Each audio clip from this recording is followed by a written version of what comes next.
All right, I've had a few people to reach out to me through Facebook and ask me, say, "Hey, Matt, man, I'm wanting to buy a good used chainsaw, but I can't find anything.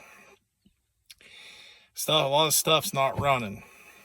Now, look, not all chainsaws are great. There's some cheap ones out there, some cheap gas models and things that really aren't worth buying. There is a lot of good used steel models out there, and Husqvarnas and different ones that you can purchase used, and usually you can get them running.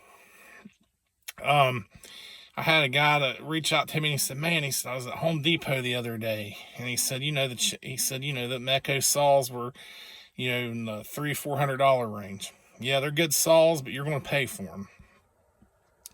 Me, I do have some newer steel saws. I do have a newer Shindawa that I do use quite a bit, but I also keep around some older saws that run good, that I have bought used, and I have had to do a few things to them. Some of them I hadn't had to do anything to.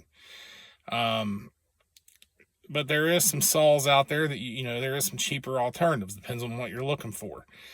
The saws I'm kind of reviewing today are saws, that I don't have a lot of money in.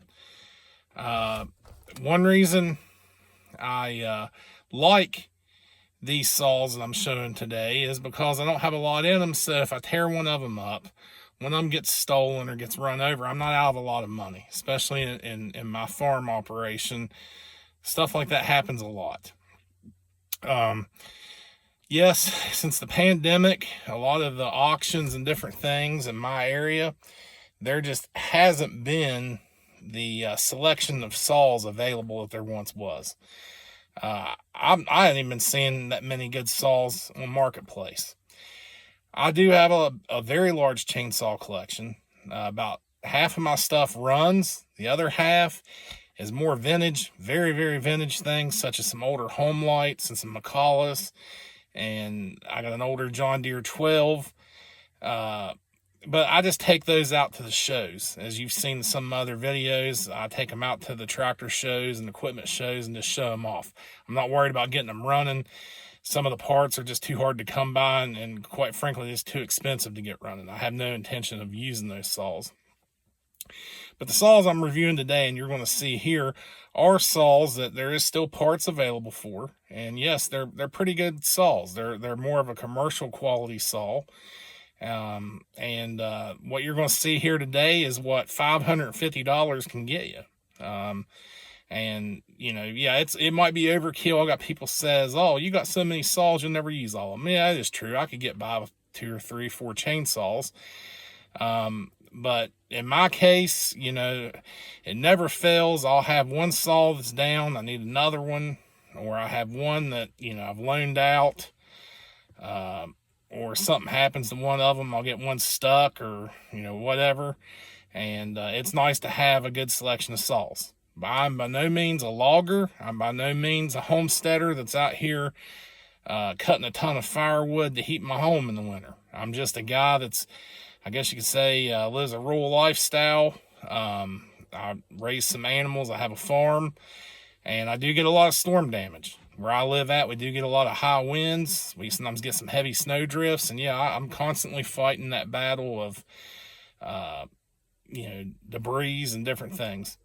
So again, watch my video. This shows what $550, a budget of that, can get you, and the quality of saw that you can get.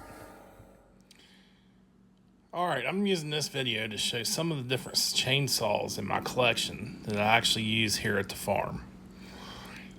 Yes, I am mainly a steel guy. I do have a steel MS291 that was seen in some other videos. I do have a steel 041 and a steel 170. But these saws that you see right here are ones I use quite often for various reasons. Some of my reasons for using these other saws is because of their lightweight, easy starting, and ergonomical designs. They're easy to use. The saw that you're now seeing is a Dolmar 115 I purchased on eBay. It is a heavier saw with a 20-inch bar, but it can cut really good. It is very equivalent and feels like it has as much power as the Steel 041. And yes, it is an older saw, and it does look rough, but I can adjust the carburetor, and there is plenty of parts available for it.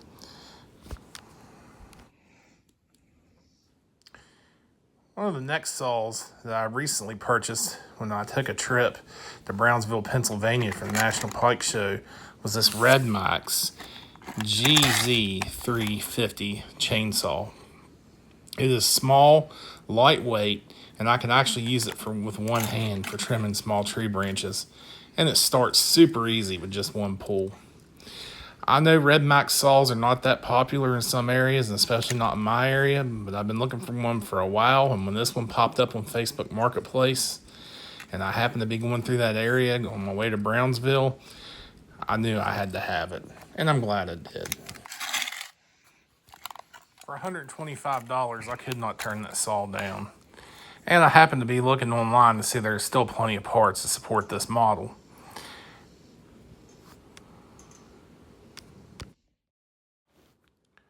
Another reason I really like this model of saw is it can fit in a lot of areas that other saws can't, and it's easily transported, as you can see in the back of my John Deere Gator, which makes it nice for simple farm chores. The next two saws that you see here are two vintage John Deere saws. The green one on the left is a C46, and the yellow one on the right is a 40V. Both these saws are older and are not real popular or real common, especially not in my area. I do like the John Deere C46 because it does have some power, but it's definitely not the most well-built chainsaw I've ever had. The 40V, on the other hand, is a very super solid saw.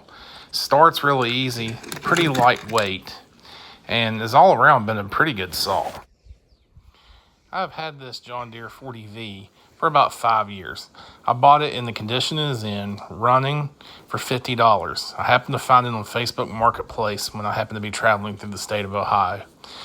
I've been eyeing a few other 40 and 50V John Deere chainsaws, but never was successful in getting them. The next John Deere saw, the John Deere C46, I had acquired at an auction in Ohio called Airworks. I had paid $35 for the saw and it was not running, but I had to spend another $85 on the carburetor and a few other accessories to get it running again. It definitely was well worth the buy, but it by far is not as heavy build of a chainsaw as the 40V. I believe this saw is from sometime in the late 90s to early 2000s, but I have no way of really knowing. There's not a lot of information on these older John Deere chainsaws. One reason I like these saws is, yeah, they're vintage, and I am a John Deere guy, and it's cool to, still use them. And this past winter, I happened to be out cutting some tree branches up from a storm, and a guy stopped and said, "I never knew John Deere made chainsaws. That is so cool." And that's one reason I like using them. I guess you could say is the vintage and nostalgia. They are not the most ergonomical saws by no means compared to the steels, but they have their place. I definitely feel that the little John Deere 140 is definitely a very good saw still for its age. I believe this saw is from sometime in the late 70s to early 80s. Overall, I'm happy with both them saws, and yes, I do use them. I believe in using them. If I have them running, I don't want to keep them around and let them rot. I'm going to keep using them. I have been looking at several auctions and seeing different vintage John Deere chainsaws such as the 40V and the 50Vs, and they were just bringing way too much money. I've seen some of them go at auction non-running for well over $100, I guess because there's so many John Deere collectors looking at these saws. I happen to also notice on eBay they bring quite a bit of amount of money, but they're harder to come by, and I'm glad I bought this one when I did.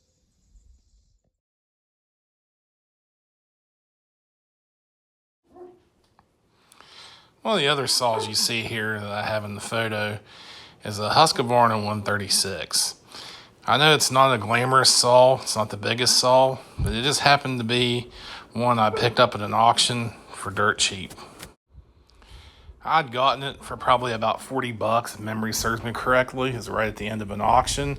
Got it home and it was running, and I've used it ever since. Right here happens to be just a little $30 cheap eBay DeWalt knockoff chainsaw that runs on a 60 volt or a 20 volt DeWalt battery. I happen to use it quite a bit also, and I thought I'd throw it in the video just to show. It's not by no means the quality of a DeWalt product, but it does work. It's another saw that I keep in the gator for trimming tree branches, and it's nice to have on hand.